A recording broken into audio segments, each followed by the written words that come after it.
একটা বেদিন বেঈমানরেও তুমি ছাড় দিও না, সব শেষ করে দাও। আল্লাহ পাক তখন বলেছিলেন, নূহ, এটা কি তোমার সেই দোয়া? কোন দোয়া? লিকুল্লি নবিয়্যিন দাওয়াতুম মুস্তাজাবাতুন ফাতাআজ্জালা কুল্লু নবিয়্যিন দাওয়াতাহু ওয়া ইন্নী ইখতাবাতু দাওয়াতি শাফাআতাল লিউম্মতি। আল্লাহর নবী, রহমতের নবী, আমার আপনার নবী বলেন, সকল নবীদেরকে আল্লাহ পাক একটা দোয়া কবুলের গ্যারান্টি দিয়েছেন। এই দোয়াটা যখনই তারা করবে তখনই আল্লাহ কবুল করে নিবেন। সকল নবীরা এই দোয়াটা দুনিয়াতে যার যার মতো করে চেয়ে নিয়েছেন। যখনই কোনো বিপদ হইছে, যখনই কোনো চাওয়ার দরকার পড়েছে, শেষ অস্ত্র একটা, এটা আল্লাহ পাক কবুল করবেনই, করবেন। এটা আল্লাহ পাকের দেওয়া গ্যারান্টি। নবীজি বলেন, সকল নবীগণ দুনিয়াতে এই দোয়া চায় নিছেন, কিন্তু আমি নবী এই দোয়াটা দুনিয়াতে চাই নাই। ইন্নী ইখতাবাতু দাওয়াতি শাফাআতাল লিউম্মতি। আমি দোয়াটা আমি আমার অন্তরের ভিতরে লুকায় রাখলাম, কিয়ামতের ময়দানে আমার উম্মতের সুপারিশের জন্য কাজে লাগাবো। আল্লাহু আকবার। والليل من زلف محمد كترنم والشمس برخسار أحمد كترنم والفجر में सुबह रिसालत की बशारत والعصر में दौर नबूवत की बशारत हर फूल में रूय मदीना का तबस्सुम शाखों की लचक में बेक़दा का तकल्लुम यासीन से मौला ने कभी उनको पुकारा हामीन कभी और कभी ताशीन इशारा ये रमज़ो है कुछ आशिक माशूक के माबैन समझा है जिन्हें खल्क़ों में एक सरवर कौनैन समझा है जिन्हें खल्क़ों में एक सरवर कौनैन। मुसलमाনের আওয়াজে বলেন আল্লাহু আকবার।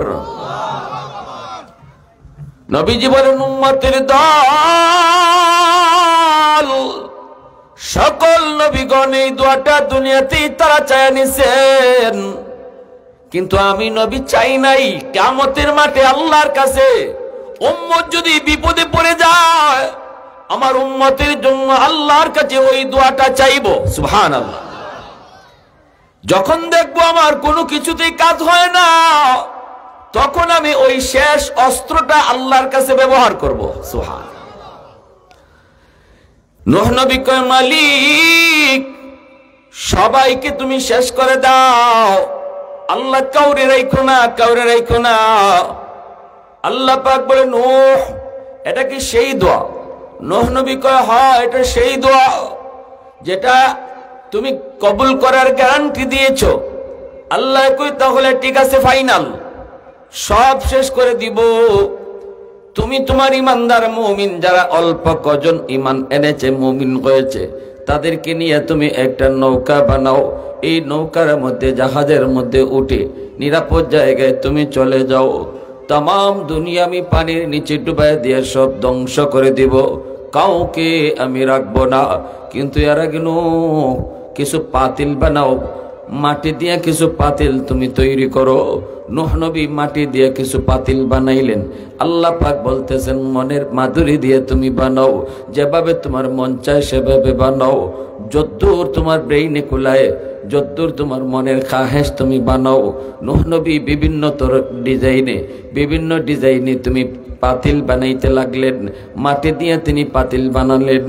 এইভাবে আল্লাহ পাক রব্বুল আলামিন সবগুলি পাতিল বানানোর পর আল্লাহ কয়, নূহ এবার হাতে একটা লাঠি নেও আর সবগুলি পাতিল ভেঙ্গে ফেলো। নূহ নবী কয় মালিক কেনই বা বানাইতে বলছো, কেনই বা আবার ভাঙতে বলো? এত মনের মাধুরী দিয়া বানাইলাম, মনের ইচ্ছা মতো বানাইলাম, আবার এখন নিজের হাতে ভাঙবো, মন মানে না। আল্লাহ পাক কইরা নূহ কয়েকটা পাতিল বানাইছো, হাতও দেও নাই, পাও দেও নাই, চোখও দেও নাই, জবানও দেও নাই, কথাও বলতে পারে না, তোমাকে নূহ কইয়া ডাকতেও পারে না, শুধুমাত্র কয়েকটা পাতিল। এই পাতিল নিজের হাতে বানায়া আবার ভাঙতে যদি তোমার কষ্ট হয়, তাহলে এইবার বলো আমার যে বান্দা বান্দিরে শেষ করে দেওয়ার জন্য তুমি বলছো, আমি তো এদেরকে নিজের হাতে বানাইছি, শুধু বানাইছি তা না, হাত দিয়েছি শুধু তা না, পা দিয়েছি, একটা বডির আকৃতি দিয়েছি, চোখ দিয়েছি, জবান দিয়েছি। এই জবান দিয়ে আমি আল্লাহরে আল্লাহ কইয়া ডাকে, হয়তো সব সময় ডাকে না, মাঝে মাঝে হলেও তো একবার ডাকে, বলো বলো আমার যেই বান্দাগুলিরে আমি আল্লাহ এই বডির মধ্যে একটা জান দিলাম, জানটা দেওয়ায় হাঁটা থাকতে পারে, নড়তে পারে, চড়তে পারে, আমার ওই বান্দা বান্দিগুলিকে ভাঙতে বুঝি আমি আল্লাহর কষ্ট লাগে না? কি পরিমাণ মায়া, কি পরিমাণ মায়া! নূহ নবীর একজন মহিলা কয়, নবী গো, যেদিন তুফান শুরু হয়ে যাবে আপনি আমাকে ইয়াদ করে জাহাজে উঠায় আপনি নিয়ে যান গো নবী। আমি একজন দুর্বল মহিলা, আমার গায়ে বড় শক্তি কম, আমি পারাপারি কইরা জাহাজে উঠতে পারবো না, আমি একজন বয়স্ক মহিলা, তুফান শুরু হলে আপনি আমাকে ইয়াদ করে জাহাজে উঠায় নিয়েন। নবী কই ঠিক আছে মা। এই বইলা নবী তো মনে ঠিক আছে বললেন ঠিকই, কিন্তু ভুলে গেলেন। যেদিন তুফান শুরু হয়ে গেল ওই দিন তিনি এই মহিলার কথা ভুলে গেলেন। যুবক, বেশ কিছুদিন পর যখন তামাম দুনিয়া পানিতে ডুবলো, সব কিছু আল্লাহ মিসমার করে দিল, এরপরে যখন দুনিয়া আবার স্বাভাবিক হলো, নূহ নবীর তখন মনে পড়েছে ওই মহিলার কথা। মনে মনে ভাবতেছে, হায় রে আমি কি ভুল করলাম, আমি তো আল্লাহর বান্দির কথা ভুলে গিয়েছি। ইনি তো আমাকে বারবার বলেছিল, নবী গো আপনি আমাকে ইয়াদ করে নিয়ে যায়েন, আমি ফারাফারি করে নৌকায় উঠতে পারবো না। হায় আমি তো ভুলে গেলাম। হায় ভুলে গেলাম। তিনি দৌড়ে গেলেন, যা দেখেন আল্লাহর বান্দির ভাঙ্গা ঘর আগের মতোই এখনো দাঁড়ায় আছে। বড় বড় অট্টালিকার কোনো খবর নাই, সব শেষ, কিন্তু ওই বৃদ্ধা ইমানদার মুমিন মহিলাটার ভাঙ্গা ঘর আগের মতোই দাঁড়ায় আছে। আল্লাহর পয়গম্বর নূহ এইবার আল্লাহর কাছে সেজদায় পড়ে কই, মালিক তোমার কুদরত বুঝা বড় দায়, আল্লাহ বুঝে নাই।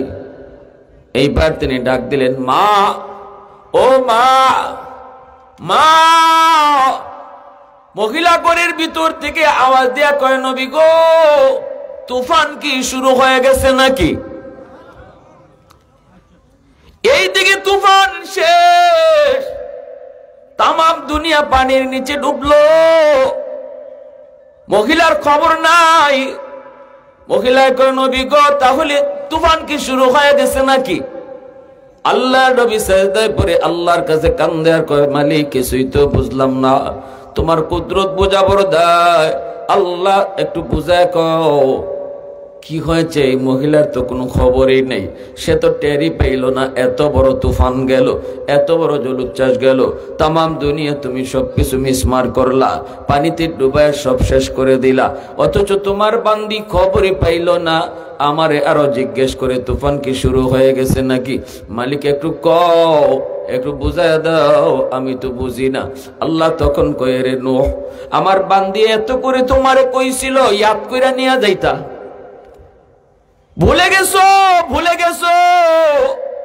তোমরা নবী হইয়া উম্মত বলতে পারো, কিন্তু আমি আল্লাহ হইয়া বান্দা বান্দি ভুলতে পারি না। তুমি ভুললো, আমি আল্লাহ ভুলি নাই। আমার বান্দিটা এত করে তোমার বুঝায় বলছিল তুমি ইয়াদ করে নিয়ে যাইতা, কিন্তু ভুলে গেছো। আমি আল্লাহ বলতে পারি নাই, আমি বলতে পারি নাই, কারণ আমি তো খালিক, আমি তো আদর করে বানাইছি, আমি তো বড় আদর করে বানাইছি। এজন্য এই মানুষকে আমি আল্লাহ বলতে পারি না। প্রশংসা করব কার? আরেকটু জোরে বলেন কার? ওয়াহদাতি কি হিফাজতি নেহি বেকুওয়াতে বাজু, ওয়াহদাতি কি হিফাজতি নেহি বেকুওয়াতে বাজু, आती नहीं कुछ कमी हाक़िल खुदा दाद, ऐ मर्द खुदा तुझको क़ुव्वत नहीं हासिल, जा बैठ किसी गार में अल्लाह को कर याद, जा बैठ किसी गार में अल्लाह को कर याद।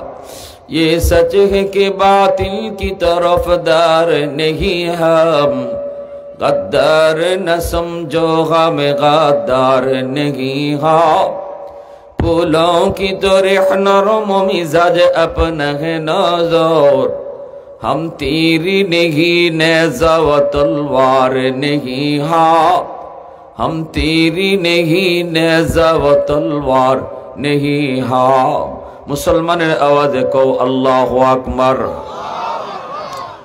আল্লাহ পাক রব্বুল আলামিন কয় হাদিসে কুদসি, আল্লাহ কয় জানোনি আলা কুল্লি ইয়াউমিন ওয়াল আরদু ইস্তাজিলু রাব্বাহু, প্রতিদিন জমিন আমি আল্লাহর কাছে আবদার করে, আল্লাহ অনুমতি দাও, বেনামাজি আমি জমিনের উপর দিয়ে আর কত চলবে, এই যে সুদখোর আর কত আমি জমিনের উপর দিয়ে হাঁটবে, নেশাখোর আমি জমিনের উপর দিয়ে আর কত চলবে, আসবিরু ইলা মাতা আসবিরু, আমি জমিন কত ধৈর্য ধরব,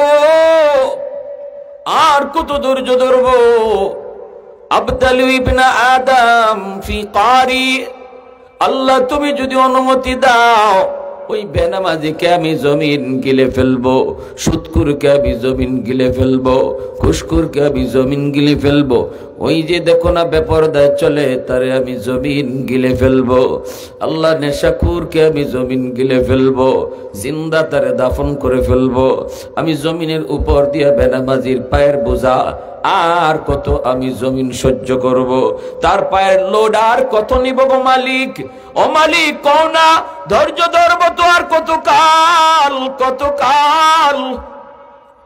আল্লাহ পাক কই শুধু জমিন নয়, এই মিলনগঞ্জের বাজারের জমিনও আল্লাহর কাছে প্রতিদিন আবদার করে, এই মিলনগঞ্জের ভিতরে যত বেনামাজি, ওই বেনামাজির জমিন গিলে ফেলতে চায়, সুদখোর বাজারে যারা আছে এই সুদখোরকে জমিন গিলে ফেলতে চায়, জমিন কই মালিক আর তারে হাঁটার সুযোগ দিব না, অনুমতি দাও, সুদখোরকে আমি জমিন গিলে ফেলি। আল্লাহ কয় শুধু জমিন নয়, ওয়াল বাহরা ইস্তাজিলু রাব্বাহু, সাগর মহাসাগর গুলি আবদার করে, আল্লাহ আমি কক্সবাজার সমুদ্র সৈকতের পারে কত নাফরমান নাফরমানি করলো, কত গুনাহগার গুনার আয়োজন করে গো আল্লাহ, আমি সাগরের পানি চায় চায় শুধু তাদের নাফরমানি দেখি, আমি সাগরের পারে আইসা কত যুবক কত যুবতী অন্যায় করে গুনাহ করে, আমি সাগরকে একটু ডরায় না, আমি যেমন শান্ত তেমন অশান্ত, আমি যতটা শান্ত ততটা অশান্ত, চাইলে আমি জমিন পানির নিচে ডুবাই দিতে পারি যদি তোমার ইশারা পাই, যদি তোমার অনুমতি পাই, কিন্তু দেখো বেঈমান আমারে ডরায় না, দেখো না নাফরমান আমাকে ভয় পায় না, আল্লাহ তুমি যদি অনুমতি দাও ওই নাফরমান গুলারে আমি পানি দিয়ে ডুবাইয়া দেব, যেই জমিনটারে ওরা নাপাক বানাইছে এই নাপাক জমিনটারে আমি পাক বানাইয়া দেব। আল্লাহ পাক রব্বুল আলামিন তখনই জমিনরে ধমক দেয়, সাগর মহাসাগরে আল্লাহ ধমক দিয়ে কই জমিন থাম থাম, আল্লাহ কয় রে জমিন ভালো করে শুন, আমি আল্লাহ দেখতেছি এই জমিনের ভিতরে কত গুনাহ হয়, কত অন্যায় হয়, কত অত্যাচার হয়, কত জুলুম হয়, আমি আল্লাহ দেখতেছি কত নাফরমানি হয়, এরপরও আমি কেন নগদ ধরি না জানোনি? কারণ এই মানুষকে আমি আল্লাহ বড় আদর করে বানাইছি, আসমান আল্লাহ বানাইছেন কুন ফায়াকুন বইলা, জমিন আল্লাহ বানাইছেন কুন ফায়াকুন বইলা, ফেরেশতা আল্লাহ বানাইছেন কুন ফায়াকুন বইলা, কিন্তু আমারে আপনারে আল্লাহ পাক কুন ফায়াকুন বলে বানায় নাই, আমারে আপনারে যখন আল্লাহ বানাইছে, আল্লাহ বলে খালাকতু বিয়াদাইয়া, এ জমিন এই মানুষকে আমি নিজের হাত দিয়ে বানাইছি। কারণ এই চেহারার মধ্যে এত দামি কপাল, এই কপাল দিয়ে বান্দা আমি আল্লাহর কুদরতি কদমে সেজদা দিবে। কপালটা আমি বানাইছি আমার সেজদার জন্য।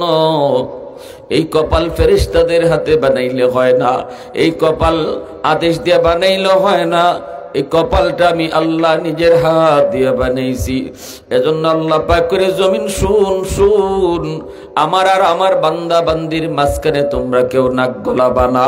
আমি অপেক্ষায় আছি 60 বছর 70 বছর যাবত আমার বান্দা গুনাহ করে, কোথায় কখন কোন সময় জানি ওয়াজ মাহফিলে যাব, দিলটা নরম হয়ে যায়। আমার কোন একজন নাইবে নবীর কথায় যদি তার দিলটা নরম হয়, চোখের পানিটা ফালায় আল্লাহ মাফ করো, ভুল করেছি, আর জীবনে ভুল করব না। আমি 60 বছরের গুনাহ মুহূর্তের ভিতরে মাফ করে দিব। ইল্লা মান তাবা ওয়া আমানা ওয়া আমিলা আমালান সালিহা ফাউলাইকা ইউবাদদিলুল্লাহু সাইয়্যাতিহিম হাসানাত ওয়া কানাল্লাহু গফুরার রহিমা। আল্লাহ পাক কয় শুধু তার তওবার কারণে তার গুনাহগুলোকে আমি মাফ করব তা না, বরং তার গুনাহগুলোকে আমি আল্লাহ নেকি দ্বারা পাল্টায় দিব।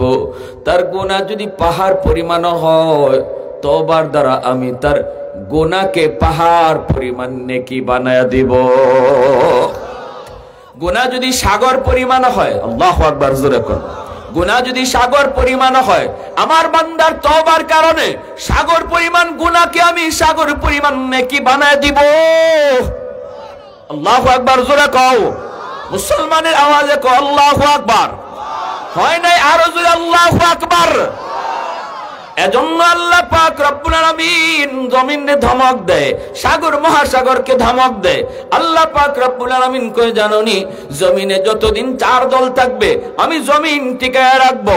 এই জমিনের ভিতরে 1 নাম্বার দল, যাদের উসিলায় আমি জমিন টিকায় রাখছি, লাউলা মাশাইখু রুক্কা ওয়াশ শাবাবু খুশা ওয়াল আতফালু রুদ্দা ওয়াল আনআমু রুদ্দা লাজআলতুস সামাআ হাদিদা ওয়াল আরদা খাফসাফা والتراب رمادا وما أنزلت من السماء قطرا وما أنبت من الأرض نباتا بل أنزلت عليكم العذاب صبا। আল্লাহ কে 1 নাম্বার হলো, জমিনের ভিতরে আমার কিছু বান্দা বান্দি, বয়স্ক কিছু বান্দা বান্দি আছে, চুল দাড়ি তাদের সাদা হয়ে গেছে, কোমরে তার ব্যথা, হাঁটুতে তার ব্যথা, রুকু করতে তার কষ্ট হয়, সেজদা দিতে তার বড় কষ্ট হয়।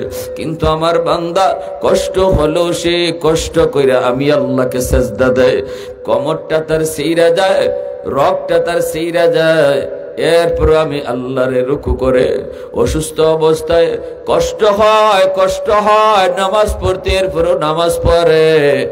আমার বান্দা কষ্ট করে করে যখন আমার কদমে সেজদা দেয়, তখন তার সেজদার দিকে তাকাইলে এই জমিনের প্রতি আমার মায়া লেগে যায়। আল্লাহ কয় জমিন 2 নাম্বার ওয়াশাবাবু খুশা, এই জমিনের ভিতরে যখন আমি আল্লাহ দেখি কিছু যুবক যৌবনের পাগলামি করে না, যৌবনে তারে মসজিদে পাওয়া যায়। আমি আল্লাহ যখন কিছু যুবক দেখি গানের আয়োজন করে না, বন্ধুদের সাথে গানের আয়োজন করার কথা, যৌবনের চাহিদা হলো গুনাহ করা, যৌবনের চাহিদা হলো জিনা করা, যৌবনের চাহিদা হলো গান বাজনা করা, যৌবনের চাহিদা হলো চুরি করা, যৌবনের চাহিদা হলো মারামারি করা।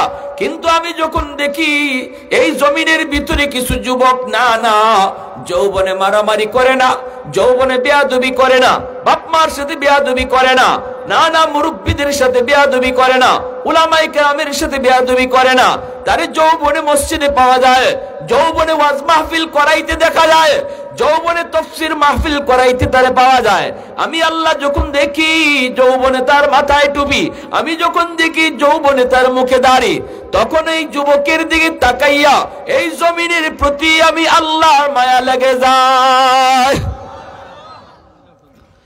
এজন্য আমার ভাইরা বন্ধুরা, আল্লাহ পাক রব্বুল আলামিন কয়, এ জমিন ভালো করে শুন, আমি ততক্ষণ পর্যন্ত ধরবো না যতক্ষণ পর্যন্ত জমিনে এমন যুবক থাকবে। ধন্য মায়ের ধন্য সন্তান মিলনগঞ্জের এই যুব সমাজ, নূরে মদিনা যুব সমাজ, এ যুবক তোমার মতো যুবকের উসিলায় আল্লাহ জমিন টিকায় রাখছে। আল্লাহু আকবার, জোরে কও। তোমার মতো যুবকের উসিলায় আল্লাহ কয় আমি জমিন টিকায় রাখছি, আমি আল্লাহ জমিন টিকায় রাখছি।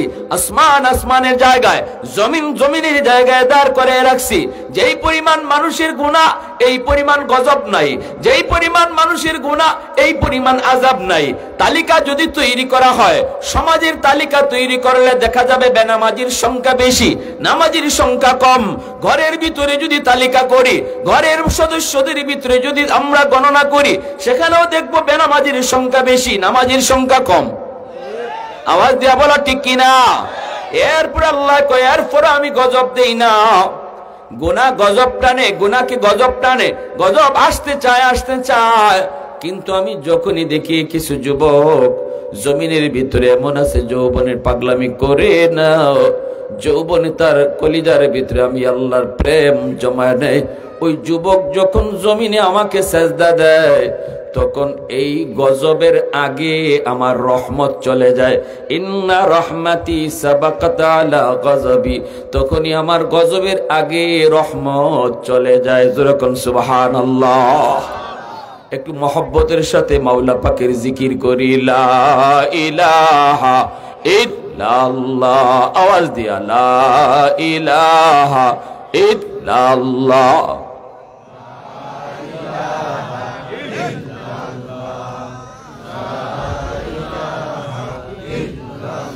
আরো জোরে, লা ইলাহা ইল্লাল্লাহ।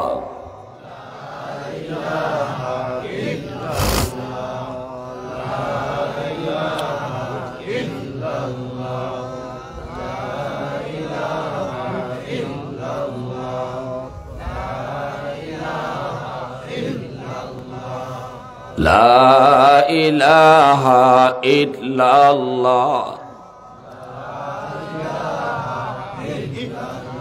লা ইলাহা ইল্লাল্লাহু মুহাম্মাদুর রাসূলুল্লাহ। জোরে সুরে বলি সাল্লাল্লাহু আলাইহি ওয়াসাল্লাম। এ যুবক, এবার তুমি যদি বলো হুজুর পারি না, যৌবন কালে আল্লাহরে ডাকতে পারি না হুজুর, বড় কষ্ট হয়। যৌবনে আমার দেয় না মসজিদে যাইতে, যৌবনে আমার দেয় না ওয়াজ মাহফিল করাইতে, হুজুর দেয় না, শুধু গুনার দিকে ডাকে।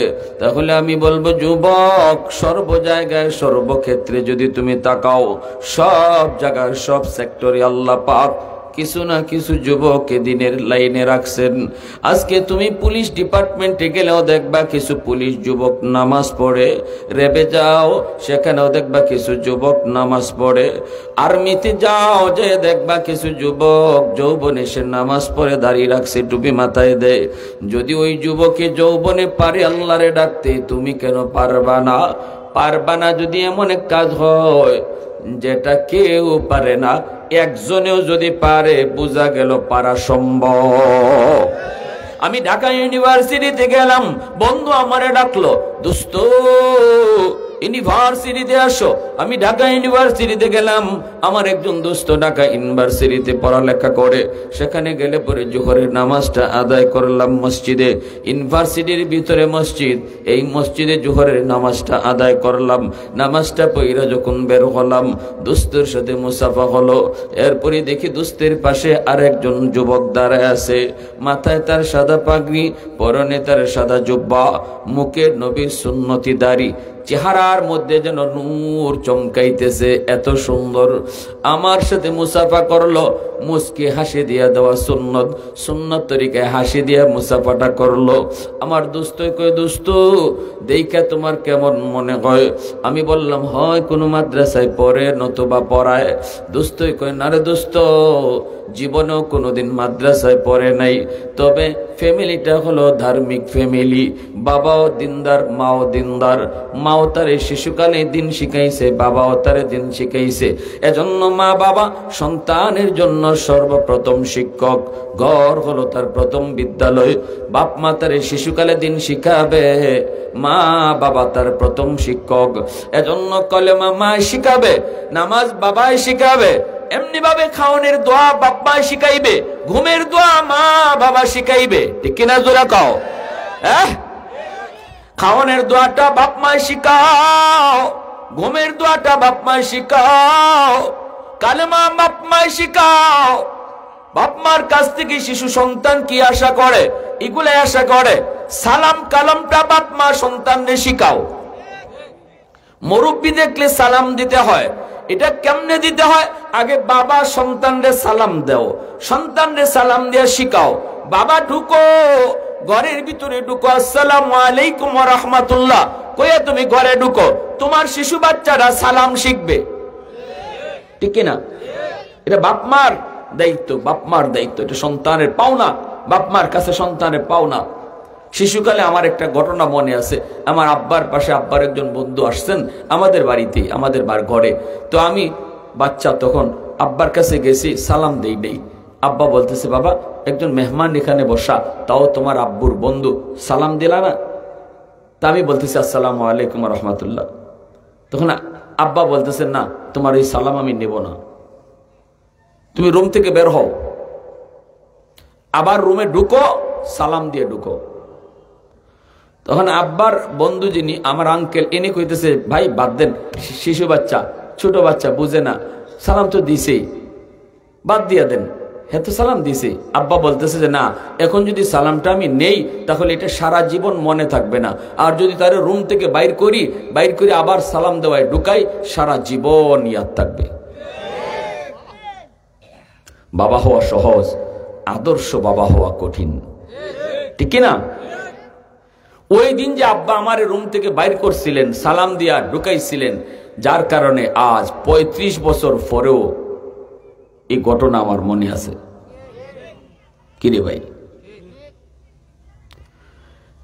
আজকে মা ঘুমের সময় যে বাচ্চাটারে ঘুমের দোয়া শিখাইবার কথা, যেই বাবা ঘুমের সময় বাচ্চাটারে দোয়া শিখাইবার কথা, কালেমা শিখাইবার কথা, সূরা ফাতিহা শিখাইবার কথা, সূরা ইখলাস শিখাইবার কথা, এই টাইমে আমি মা, আমি বাবা মোবাইল টিপে টিপে ঘুমাইতেছি।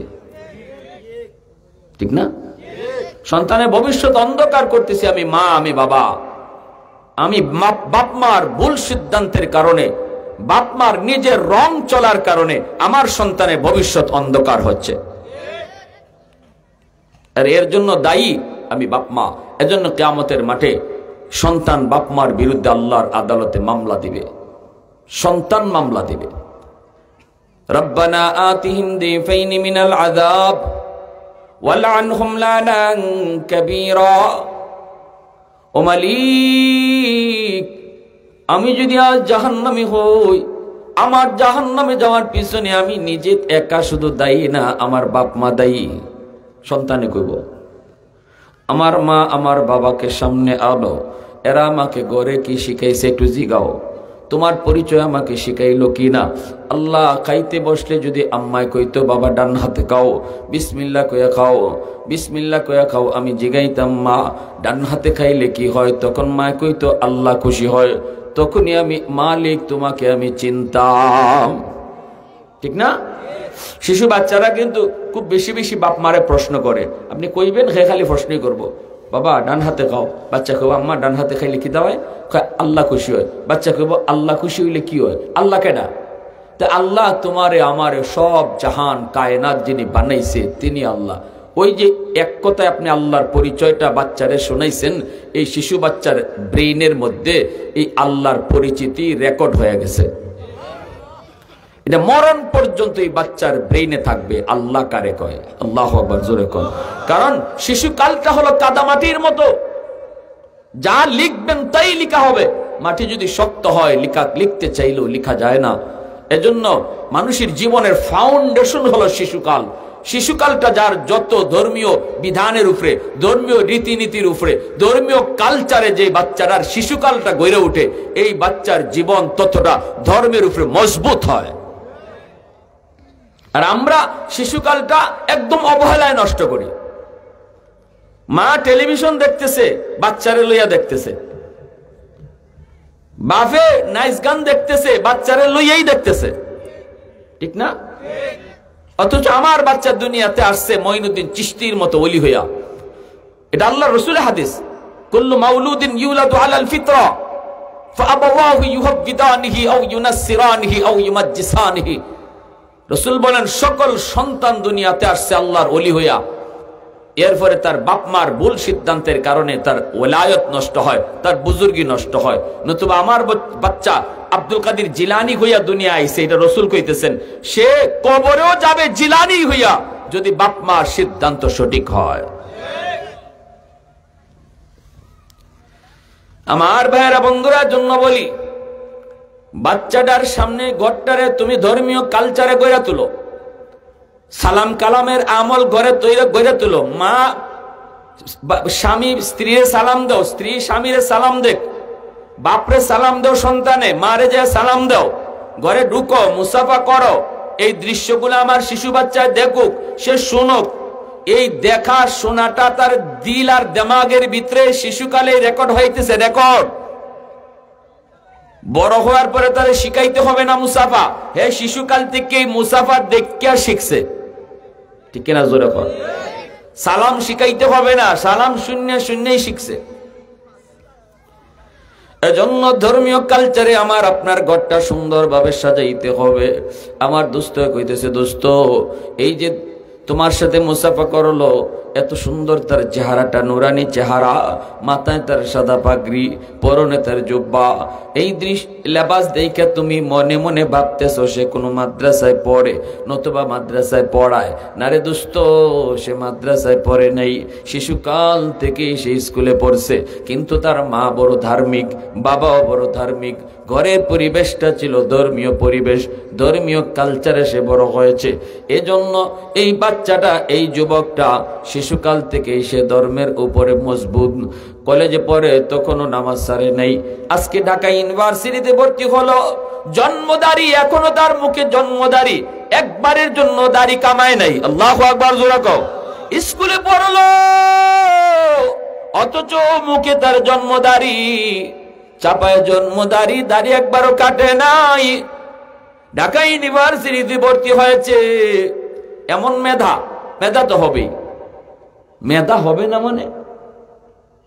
যে মা সন্তান পেটে নিয়ে পর্দায় চলে, এই সন্তান বড় হওয়ার পরে মেধাবী হয়, মেধাবী হয়। পেটে সন্তান নিয়ে যদি মা বেশি বেশি টক খায়, সন্তান বড় হওয়ার পরে টক প্রিয় হয়। পেটে সন্তান নিয়ে যদি মা বেশি বেশি মিষ্টি খায়, সন্তান বড় হওয়ার পরে মিষ্টি প্রিয় হয়। পেটে সন্তান নিয়ে যদি মা বেশি বেশি ঘুমায়, সন্তান বড় হওয়ার পরে অলস হয়।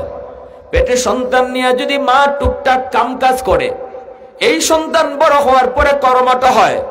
পেটে সন্তান নিয়ে যদি মা বেশি বেশি গান শুনে, সন্তান বড় হওয়ার পরে গায়ক হয়। পেটে সন্তান নিয়ে যদি মা বেশি বেশি কোরআন পড়ে, এই সন্তান অল্প দিনে হাফেজে কোরআন হয়। এজন্য মা বড় দিনদার, পর্দার ভিতরে থাকে মা।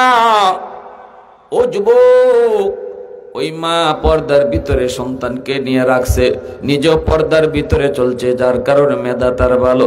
আমার দোস্ত কয়, ঢাকা ইউনিভার্সিটিতে যখন ভর্তি পরীক্ষায় সে দিয়েছে, এই ভর্তি পরীক্ষায় সবার চেয়ে বেশি নাম্বার পাইছে। এজন্য তার ইংলিশে অনার্স দেওয়া হয়েছে। ঢাকা ইউনিভার্সিটিতে ইংলিশে অনার্স সবাই পায় না, সর্বোচ্চ নাম্বার যারা পায় তাদেরকে ইংলিশে অনার্স বিভাগ দেওয়া হয়। সেই ইংলিশে অনার্সে ভর্তি হয়েছে, এবং ইংলিশে অনার্সে ভর্তি হয়ে শেষ না, অনার্সেও সে ফার্স্ট ক্লাস ফার্স্ট হয়েছে। ঢাকা ইউনিভার্সিটিতে সেই হলো সর্বোচ্চ ব্রিলিয়ান্ট স্টুডেন্ট, এর চেয়ে মেধাবী কোনো ছাত্র নাই। সমস্ত টিচাররা তারে চিনে, সমস্ত ছাত্র ছাত্রীরা তারে চিনে। আমি তখন বুকের সাথে বুক মিলায়া কপালে একটা চুমা দিয়ে বলছিলাম, ভাইরে একটু কও না, এই ঢাকা ইউনিভার্সিটির মতো পরিবেশে আমার নবীর সুন্নতি লেবাস লইয়া তুমি চলতেছো, তোমার কি অসুবিধা হয় না? যেখানে মেয়েরা বেপরদায় চলে, যেখানে ছেলে মেয়েরা ওপেন চলে, যেখানে ছেলে মেয়েদের ওপেন চলাফেরা, একসাথে বসে আড্ডা করে, ওই পরিবেশে তুমি আমার নবীর সুন্নতি লেবাস, এই লেবাস নিয়ে তুমি কেমনে চলো? যুবকটা চোখের পানি ছেড়ে কয়, হুজুর একটু দোয়া করবেন। আলহামদুলিল্লাহ, আমাকে আমার উস্তাদরা বড় মায়া করেন, আমার সাথী সঙ্গী সবাই আমাকে বড় শ্রদ্ধা করে, মায়া করে। এমনকি ভার্সিটির মেয়েরা আমাকে দেখলে পরে মাথায় কাপড় দিয়া দেয়। এতটা সম্মান আমারে করে, মেয়েরা আমারে দেখলে কাপড় দিয়া দেয়, মাথায় কাপড় দিয়া দেয়, সবাই সালাম দেয়, আমি সালাম করি, সালাম নেই। এতটা ইজ্জত সম্মান দিতেছে। যুবক যৌবনে আল্লাহরে ডরাইয়া নবীর লেবাসে, নবীর রঙে রঙিন হওয়ায় আল্লাহ তার ইজ্জত কমাইছে না বাড়াইছে? আওয়াজ দিয়া কও, বাড়াইছে। সবাই তারে বিশ্বাস করে, সবাই তারে বিশ্বাস করে। এই নবীর রংটার এত দাম, এত ইজ্জত, এত সম্মান, দুনিয়াতে আল্লাহ ইজ্জত বাড়াইছে। এজন্য আল্লাহ পাক রব্বুল আলামিন কই, যুবক, তোমার মতো যুবকের কারণে আমি আল্লাহ আসমান জমিন এখনো টিকায় রাখছি। জোরে কও সুবহানাল্লাহ। কারণ যৌবনের পাগলা গোরাকে তুমি টাইনা ধরছো, পাগলা গোরাকে যেদিকে খুশি ওইদিকে তুমি টানতে দাও নাই, দৌড়তে দাও নাই। এজন্য আমি আল্লাহ তোমার খাতিরে জমিন টিকায় রাখছি। এ যুবক, এরপরে আল্লাহ কয় 3 নাম্বার হলো ওয়াল আতফালু রুদ্দা। জানুনি ঘরে ঘরে কিছু শিশু বাচ্চা আছে, শিশু বাচ্চাদের কোনো দোষ নাই, কোনো অন্যায় নেই, কোনো অপরাধ নেই। শিশুরা হলো নিষ্পাপ, তারা হলো নিষ্পাপ, এদের কোনো গুনাহ নাই, গুনাহ নাই। গুনাহ যদি করছে তার মা করছে, গুনাহ যদি করলো তার বাবা করলো। এই বাপ মার গুনার কারণে জমিনে যখন গজব আসতে চায়, গজব, এই শিশু বাচ্চাটার উসিলায় আমি আল্লাহ গজব থেকে জমিনকে বাঁচায় রাখি। কারণ শিশু বাচ্চাগুলির কোনো অপরাধ নাই, ঠিক না? এ যুবক, এজন্য বলি বাচ্চাগুলারে মাইরো না, শিশুদেরকে অযথা কষ্ট দিও না। আমি গুনাহগারের রিজিক আল্লাহ বন্ধ করে দিত, কিন্তু আল্লাহ কয় তোমার ঘরে 2টা অবুঝ বাচ্চা আছে, এই বাচ্চার উসিলায় আমি আল্লাহ ঘরের সবাইরে খাওয়াই। 2টা অবুঝ বাচ্চার উসিলায় আমি আল্লাহ নাফরমান ঘরের সব নাফরমানরে আমি এই 2টা অবুঝ বাচ্চার উসিলায় খাওয়াই। সুবহানাল্লাহ। জোরে কোন, আর জোরে কোন। এই সমাজের ভিতরে আল্লাহ কয় যেই পরিমাণ বেনামাজি আসমানি গজবাইতো, কিন্তু আমি যখন দেখি জমিনের ভিতরে কিছু শিশু আছে, কিছু অবুঝ বাচ্চা আছে, এরা নিষ্পাপ, এরা ফেরেশতার মতো, আসমানি গজব যদি নামে এই গুনাহগারগুলির কারণে বাচ্চাগুলা গজবে পইরা যায়, অথচ বাচ্চাদের কোনো দোষ নাই, বাচ্চাদের কোনো অপরাধ নাই। আল্লাহ কয় তখনই আমি এই জমিনের প্রতি মায়া করি। আল্লাহু আকবার, জোরে কও। তখনই এই জমিনের প্রতি আমার মায়া লাগে, এই জমিনের প্রতি আমার বড় মায়া লাগে। এজন্য আমার মায়ার নবীর বহুত বড় সুন্নত, নবীজি শিশু বাচ্চাদেরকে বড় মায়া করতেন, আদর করতেন, কুলে নিতেন, চুমু খাইতেন। নবীজি সাজদায় গেলে পড়ে অবুঝ বাচ্চা শিশু যদি নবীর কাঁধে উইটা ঘোড়া দৌড়াইতো, তবুও নবীজি রাগ করতেন না। হাসান হুসেন নবীজি কাঁধে উঠে ঘোড়া দৌড়াইছেন না, গুড়া ধরেছেন, এরপরে নবী রাগ করতেন না। খালি হাসান হুসাইন না, আরো মদিনার শিশুরা যদি রসুল নামাজে থাকতে ডিস্টার্ব করতো, আল্লাহ রসুল রাগ করতেন না। জোরে করে সুবহানাল্লাহ। কারণ এরা ফেরেশতা, ফেরেশতা। অহেতুক বাচ্চাদেরকে মারবেন না, হাত তুলবেন না, সাবধান। তোমার মতো আমার মতো নাফরমান আর গুনাহগাররে আল্লাহ বহু আগেই খতম করে দিত। যারে মারতেছো এই বাচ্চার উসিলায় আল্লাহ তোমারে বাঁচায় রাখছে। ওয়াল আনআমু রুত্তা। 4 নম্বরে আল্লাহ পাক বলে, জানোনি জমিনের ভিতরে কিছু পশু পাখি, হাঁস মুরগি গরু ছাগল আছে। এই পশু পাখি, হাঁস মুরগি গরু ছাগল এদের উপরে নামাজ ফরজ করি নাই, রোজা ফরজ করি নাই।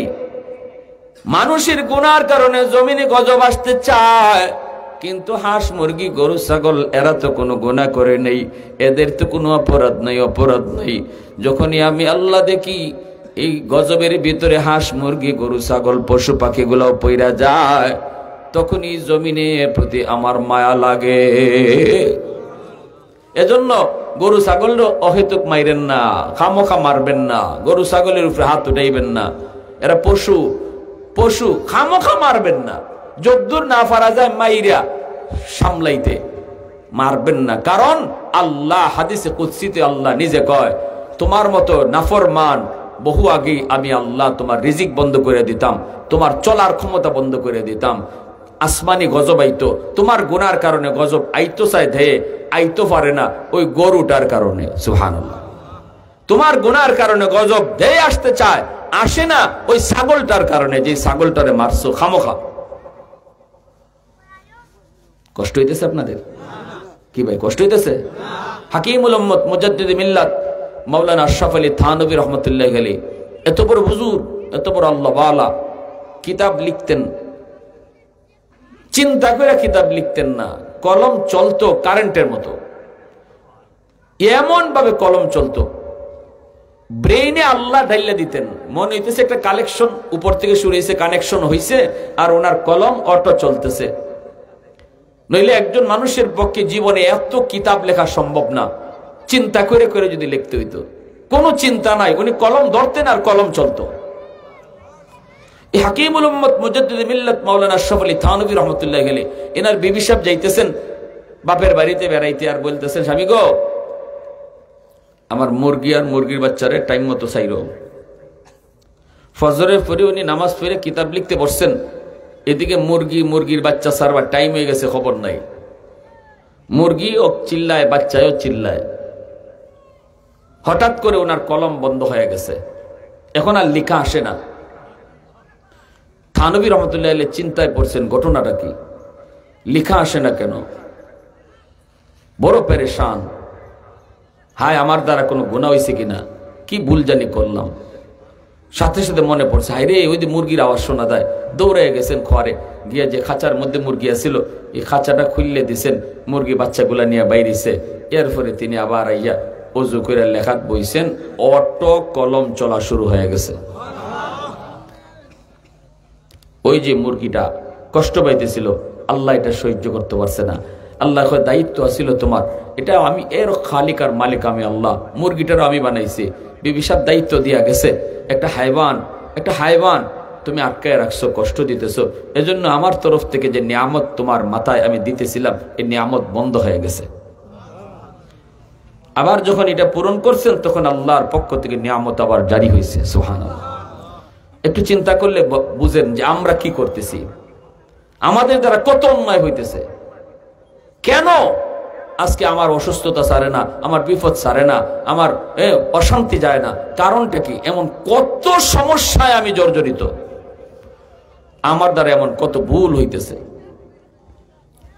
এজন্য আল্লাহ কইলাউলা মাশাইখ রুক্কা ওয়াশ-শাবাবু খুশা ওয়াল আতফালু রুদ্দা ওয়াল আনআমু রুত্তা লাজআলতুস সামাআ হাদিদা ওয়াল আরদা খাফসাফা ওয়াত তুরাবা রামাদা।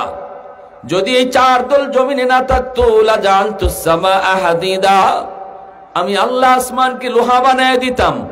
ওয়াল আরদা খাফসাফা ওয়াত তুরাবা রামাদা, এই জমিনে আমি তামা বানায় দিতাম, তামা। আমা আনজালতু মিনাস সামাই কাতরা, এক ফোঁটা রহমতের বৃষ্টি আমি আসমান থেকে নাজিল করতাম না। ওয়ামা আম্বাতু মিনাল আরদি নাবাতা, একটা শস্যের দানাও আমি জমিনে উঠতে দিতাম না। বাল আনজালতু আলাইকুমুল আযাবা সাব্বা, পর জমিনের মধ্যে শুধু আযাব আর গজব নাজিল হইতো। আল্লাহ কই, মানুষ কেন বানাইছি জানোনি? বানাইছি লিয়াবুদুন, আমি আল্লাহর ইবাদত করার জন্য। এত আদর করে তোমারে বানাইলাম, নিজের হাত দিয়ে তোমারে বানাইলাম। বানানোর উদ্দেশ্য একমাত্র আমি আল্লাহর গোলামি, উদ্দেশ্য আমি আল্লাহকে চিনা। আগে আমারে চিনো, লিয়াবুদুন আই লিয়ারিফুন, তাফসীরে জালালাইনের মধ্যে লেখেন লিয়াবুদুন আই লিয়ারিফুন, আল্লাহ ইবাদতের জন্য বানাইছে, এর মানে হলো আল্লাহ কয় আমি তোমার এত আদর করে বানাইছি তুমি যেন আমি আল্লাহকে চিনতে পারো। কেমনে আল্লাহরে চিনা যায়? আল্লাহর ইবাদত করলে আল্লাহকে চিনা যায়, ঠিক না? আল্লাহরে চিনলে মানাটা সহজ, যে যারে চিনে সে তারে মানে। আপনি বইছেন গাড়ির মধ্যে, পাশের সিটের মধ্যে ওসি সাহেব বয়া, আপনি তো মনে করছেন আপনার সাথের প্যাসেঞ্জার, আপনার খবর আছে, আপনি ফাউনা চাইতেছেন, আপনা চাইতেছেন, খবর নাই আপনার। একজন আইসে কানে কানে কইছে এবার যে ফাউলার আইতেছো দারো যে বয়া চিনো কেডা? কয় কেডা? ওসি। এখন আর ফাউল লড়বো নি আপনি? জোরে মাতো ফাউল লড়বো। আর এখন এতক্ষণ চিনো না এজন্য লড়াইছো, এখন চিনছো সাথে সাথে শিরা ঠান্ডা, ঠিক কিনা? এজন্য আল্লাহ আগে আমারে চিনো, বানাইছি তোমারে চিনবার লাগে। ফেসেলে গেছে এয়ারপোর্ট, আমারে যদি চিনো তখন আমারে মানাটা সহজ হইব। আল্লাহ কয় তখন নামাজ পড়াটা সহজ হইব, আগে আমারে চিনো। ফুট গেছে বাফরে আনতো এয়ারপোর্ট, বাপ লজ্জা দিন ধরে আয় না বিদেশ থেকে।